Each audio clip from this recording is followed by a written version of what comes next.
ooh, not only is it painful, but it's very hard to get an even sound. If you're really trying to be accurate with one hand, it's extremely difficult to hit that one string with one hand flying up to it.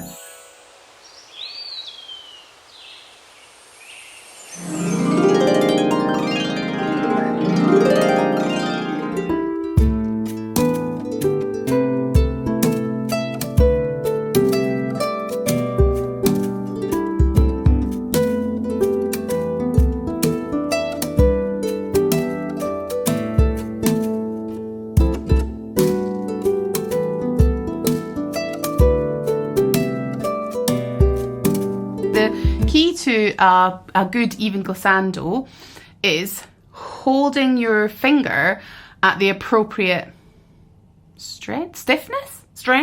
So if you are too stiff with your finger and you're not allowing it any movement, you're really holding it stock still, ooh, not only is it painful, but it's very hard to get an even sound.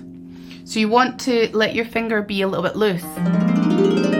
Okay, so it actually looks, now that I look at that, it looks like I'm holding my finger quite stiff, but the way it feels is like,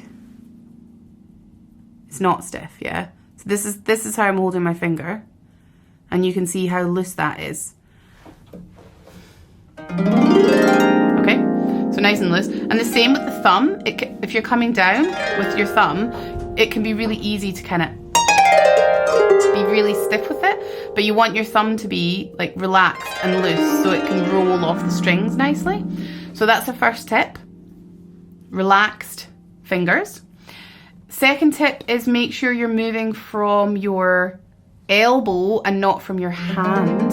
So sometimes we want to try and move from our hand, and what happens then is we arc as we come up the strings, okay? And so you need to move, like, keep your hand in the same position and move your whole arm up the harp, not arcing your hand, which as soon as you get to the top of the arc, you're kind of skiffing the strings and you're not going to get a nice even sound. Similarly, on the way down, you're moving from your elbow, okay, not from your hand, so you're not doing like, or not from your wrist, if you like, okay? So that's the second tip. And then the third tip, the third tip is make sure you know where you're playing your glissando to. So if you're first starting glissando, and the way that we learn in the starter course is that we have one hand waiting on a string, whilst the other hand glissandos to the string. So one of the biggest issues is that because we know what string we have to hit at the end, we're glissandoing and then we're trying to hit that string, which means that you're going to slow down. If you're really trying to be accurate with one hand, it's extremely difficult to hit that one string with one hand flying up to it. It's a bit easier if it's a colour,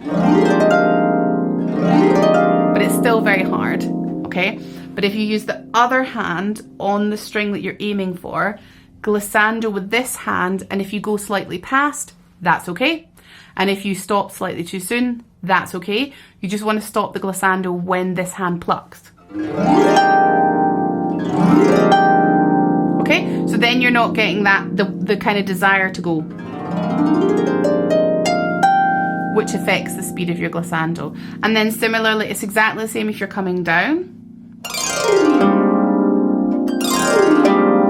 or if you were not doing that. It's very hard to hit that end point there. Where a glissist needs to go up and return down with the right hand, any tips on connecting them? The first thing is prep your thumb to come back down. So don't have your thumb wait like here whilst you come up, and then you have to get your thumb out at the top. Have your thumb ready, so it's ready to just switch on to the strings. And the other thing I like to do is I do like to think about it in a circular motion, but I'm circling with my arm. I thought I was going to say something contrary to what I just said there because of the circular motion, but I'm not circling my wrist, I'm circling my arm. So when I go up and down and up, down and up. So I'm kind of circling down. My 2 comes out so it's ready, and it comes back up again. It comes up, my thumb comes out so it's ready, and it kind of starts low and comes back down again. My 2 comes out so it's ready, and I circle to come up. It's hard to demonstrate this slowly, but...